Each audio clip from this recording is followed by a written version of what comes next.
എറണാകുളം ആലുവയിൽ 5 വയസ്സുകാരിയെ ക്രൂരമായി കൊലപ്പെടുത്തിയ കേസിലെ പ്രതിക്ക് വിയ്യൂർ ജയിലിനുള്ളിൽ മർദ്ദനമെന്ന വാർത്തയാണ്. അസ്ഫാകാലത്തിനാണ് മർദ്ദനമേറ്റത്.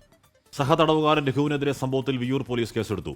പക്ഷേ ഹാഷ്മി, കേരള മനസാക്ഷിയെ ഒന്നടങ്കം ഉള്ളുലച്ച സംഭവമായിരുന്നു ഈ ആലുവയിലെ 5 വയസ്സുകാരിയുടെ മരണം എന്ന് പറയുന്നത്. ആ കുട്ടിയെ തട്ടിക്കൊണ്ടുപോകുന്നു, അതിനുശേഷം ആ കുട്ടിയെ കൊണ്ടുപോയി അതിക്രൂരമായി തന്നെ അതിക്രമത്തിന് ഇരയാക്കുന്നു. പിന്നീട് ആ കുട്ടിയെ കൊലപ്പെടുത്തി ആലുവയിലെ മാർക്കറ്റിന് പുറകിൽ മാലിന്യ കൂമ്പാരത്തിലേക്ക് വലിച്ചെറിഞ്ഞ കേസിലെ പ്രതിയാണ് ഈ അസ്ഫാഖ് ആലം എന്ന് പറയുന്നത്. ഇന്നലെ വൈകുന്നേരമായിരുന്നു ഈ സഹതടവുകാരന്റെ മർദ്ദനം ഈ പ്രതിക്ക് നേരെ ഉണ്ടാകുന്നത്.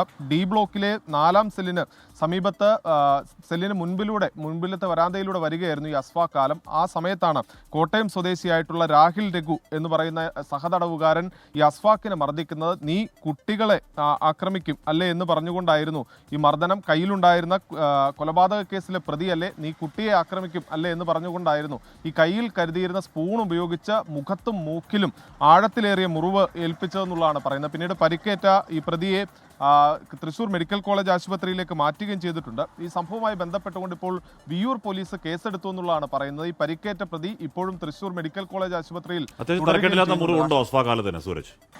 ഹാഷ്മി, തീർച്ചയായും ഈ പരിക്ക് ആഴത്തിലുള്ളതാണെന്നുള്ളതാണ് പറയുന്നത്. തലയ്ക്കും അതോടൊപ്പം തന്നെ മൂക്കിനുമാണ് ഈ മർദ്ദനമേറ്റിരിക്കുന്നത്. അതോടൊപ്പം തന്നെ ഈ ശരീരത്തിന്റെ വിവിധ ഭാഗങ്ങളിലും ഈ പരിക്കേറ്റിട്ടുണ്ട്. ഈ തലയുടെ മുൻഭാഗത്തായതുകൊണ്ട് തന്നെ ഈ മുറിവ് ആഴത്തിലുള്ളതാണ് എന്നുള്ളതാണ് നമുക്ക് ലഭിക്കുന്ന വിവരം. എന്തായാലും ഈ സംഭവത്തിൽ വിയ്യൂർ പോലീസ് അന്വേഷണം ആരംഭിച്ചിട്ടുണ്ട്. ജയിലിനകത്ത് നടന്ന സംഭവമാണ്.